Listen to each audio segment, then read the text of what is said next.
Hello and welcome to the Daily Comic and Collectible, episode 524.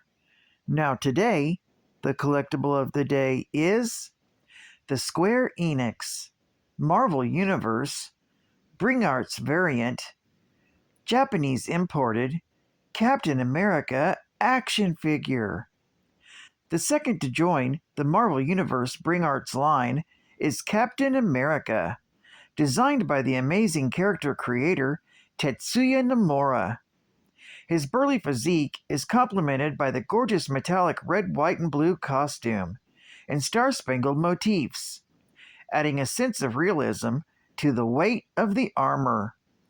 Captain America would not be complete without his iconic shield, and it comes in two variations, the original red, white, and blue, and gold color variant. Not only can these be attached to his arms, but they can also be attached to his back, hip, and used for dynamic action poses, like his signature shield throw. Captain America stands 6.4 inches in height and is based on the Marvel Universe Captain America and is part of the 1/12 scale variant Bring Arts figure line. Box contents include Captain America figure, 7 interchangeable hands, 2 different shield designs and shield accessories, allowing it to be mounted to his back, hip, or to be used for dynamic poses, such as a shield throw. Also includes a figure stand with posing post, imported from Japan, and released by Sqaure Enix.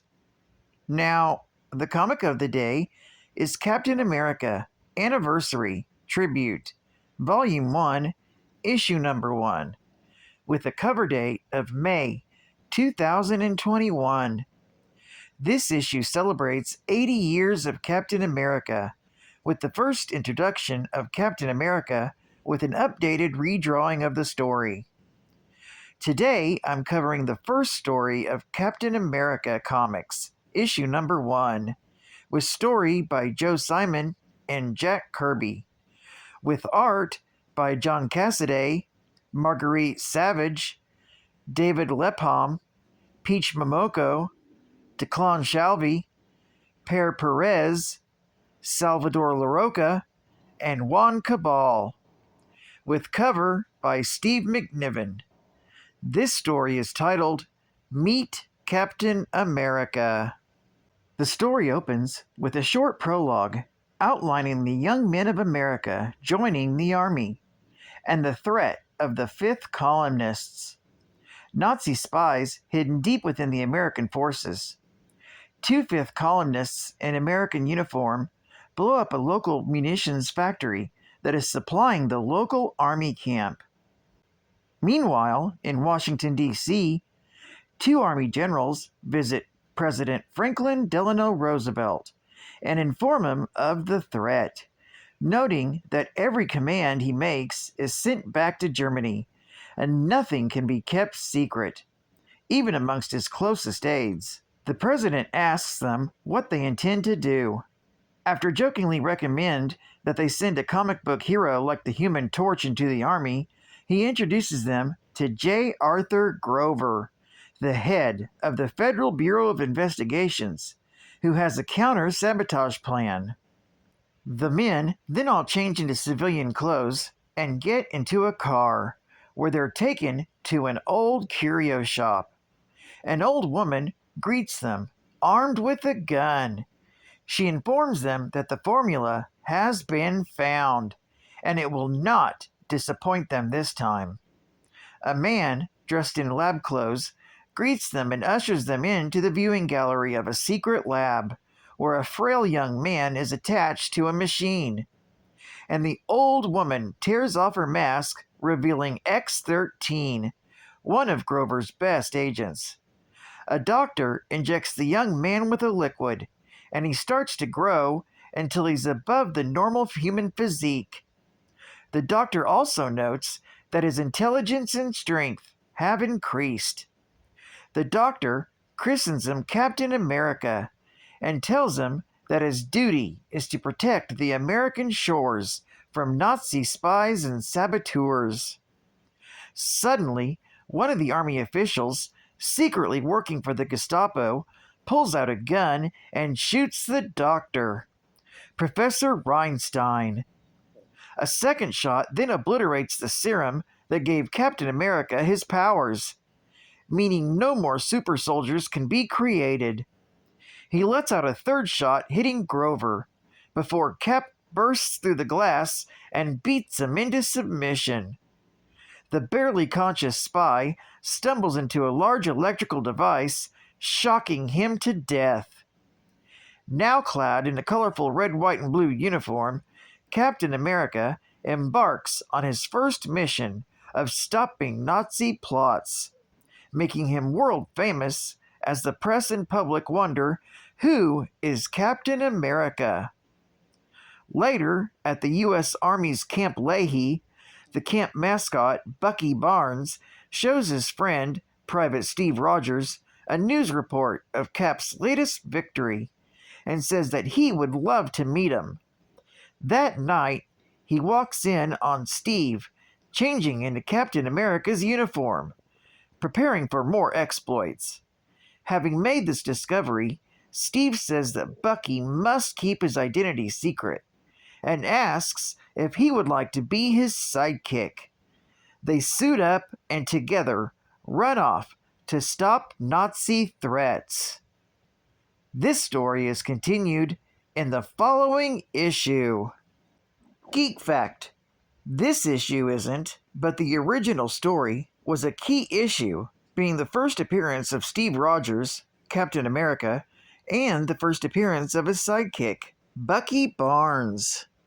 This story also introduces the first appearance of Operation Rebirth, General Phillips, the FBI Agent X-13, Professor Reinstein, and the Gestapo, plus Captain America's uniform, shield, and the Super Soldier Serum. Bonus Geek Fact: this is the first appearance of Cap's wedge-shaped shield. With Volume 1, Issue Number 2, he began using his more traditional disc red, white, and blue shield. Another bonus geek fact: Steve Rogers receives the Super Soldier Serum with an injection. In Tales of Suspense, Issue Number 63, from March of 1965, he assumed an oral form of the compound. While in Captain America, Issue Number 109, from January of 1969, he was bombarded by Vita rays. In Captain America, Issue Number 255, from March of 1981, all the versions have been made canonical, since Steve first received an injection, later assumed the oral compound, and finally was being bombarded by strength-enhancing Vita rays. Advertising Ad Fact: here is how you can become a member of Captain America's Sentinels of Liberty and join Captain America in his war against the spies and enemies in our midst who threaten our very independence. Send 10 cents to Timely Publications and receive a real official badge and a membership card. I solemnly pledge to uphold the principles of the Sentinels of Liberty and assist Captain America in his war against spies in the USA. All you gotta do is sign, and then you're a member of the Sentinels of Liberty. Order yours today! And final geek fact: according to Young Allies Comics' 70th Anniversary Special, Issue Number 1, from August of 2009, several of the Golden Age adventures depicted in this issue and other Timely Comics works are fictionalized adaptations of the real events. This issue's first story, The Origin of Captain America, possibly adapted in-universe the events shown in Tales of Suspense, issue number 63, from March of 1965, with some differences.